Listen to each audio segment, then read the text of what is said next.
Assalamualaikum warahmatullahi wabarakatuh. Hi everyone. Perkenalkan, nama saya Dian Mayasari dengan NIM 21404094 dari Prodi Akuntansi Syariah. Di sini saya akan menjelaskan terkait studi kasus keberhasilan bisnis pada PT Gudang Garam Tbk.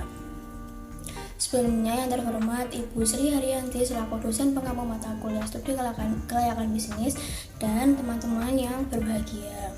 Untuk pembahasan kali ini nanti ada deskripsi singkat terkait PT Gudang Garam Terbuka, kemudian ada pencapaian, lalu ada tantangan dan bagaimana PT Gudang Garam mengatasi tantangan-tantangan tersebut. Oke, yang pertama, PT Gudang Garam Tbk merupakan perusahaan yang berdiri sejak tahun 1958. Perusahaan ini didirikan oleh Choa Ing Hui yang berganti nama menjadi Surya Wono Wijoyo. Mohon maaf bila terdapat kesalahan pengucapan. Memiliki kantor pusat yang bertempat di Kediri, Jawa Timur. Kalian yang arek-arek Kediri pasti sudah tahu kan di mana lokasinya. Kini Gudang Garam tidak hanya dikenal oleh masyarakat dalam negeri tetapi telah menyebar ke negara tetangga sebagai perusahaan pangsa pasar tembakau.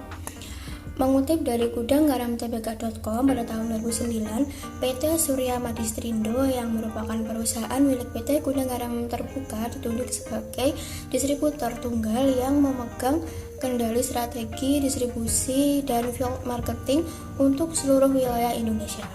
Beroperasi di Jakarta, SM telah tumbuh dan bertransformasi menjadi perusahaan distribusi rokok yang profesional dan modern.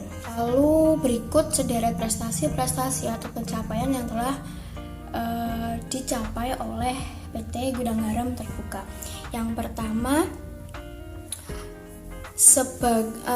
memiliki kontribusi sangat besar bagi perekonomian khususnya di daerah bagi Kota Kediri. Di Kota Kediri, PT Gudang Garam merupakan industri yang memiliki kontribusi sangat besar bagi perekonomian khususnya pembangunan daerah. Menurut laman kedirik.co.id, perkembangan ekonomi Kota Kediri sangat bergantung pada PT Gudang Garam Tbk. Sekitar 70% produk domestik regional bruto kota ini bisa disumbang oleh aktivitas produksi rokok kretek terkemuka di tanah air itu. Hingga bulan Agustus 2022, realisasi pendapatan negara di lingkup wilayah Kediri Raya sebesar 23 triliun sekian. Hal itu diungkapkan oleh Nurwedi Cahyono, Kepala Kantor Pelayanan Perbendaharaan Negara tipe A1 pada Jumat 30 September 2022.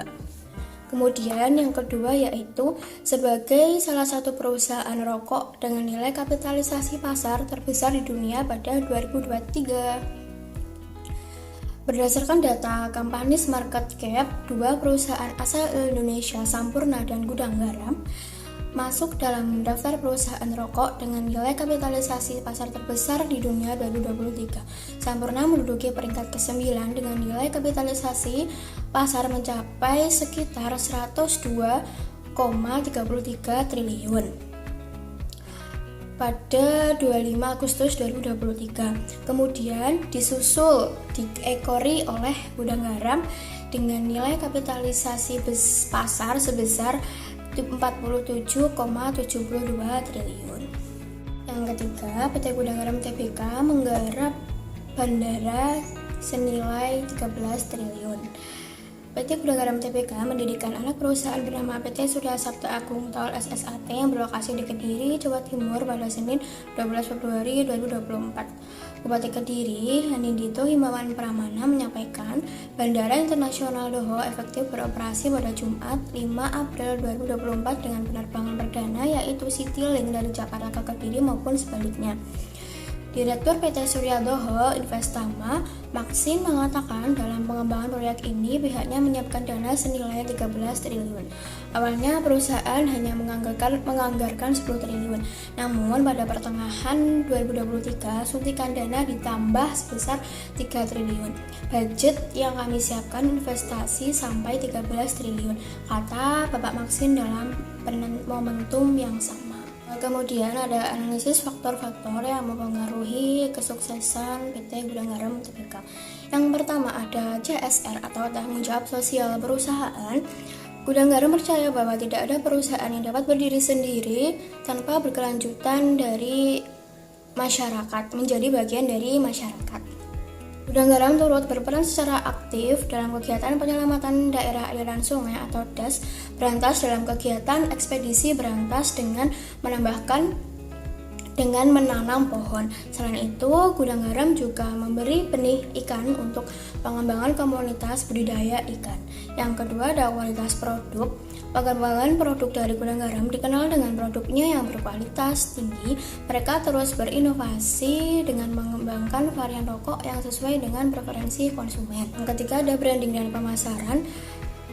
Citra merek dari Gudang Garam memiliki citra merek yang kuat dan loyalitas pelanggan yang tinggi.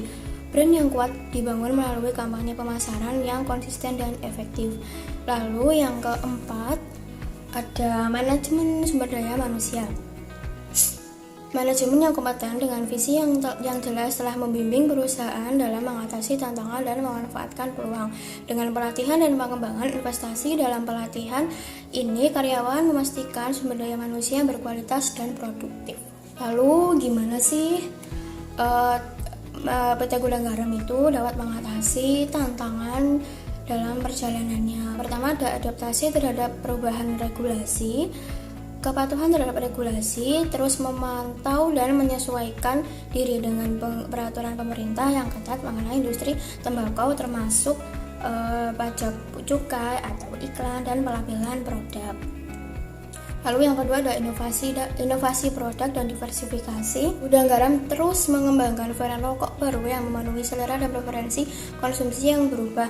Misalnya mereka memperkenalkan rokok dengan kandungan tar dan nikotin yang lebih rendah. Yang ketiga ada manajemen risiko. Memperluas pasar ke luar negeri untuk mengurangi ketergantungan pada pasar domestik. Pengelolaan keuangan yang hati-hati dari PT Gudang Garam untuk memastikan stabilitas keuangan perusahaan dalam menghadapi fluktuasi pasar dan ekonomi yang naik turun. Lalu ada investasi sumber daya manusia. Dengan pelatihan dan pengembangan, Gudang Garam berinvestasi dalam keduanya untuk meningkatkan produktivitas dan kualitas kerja.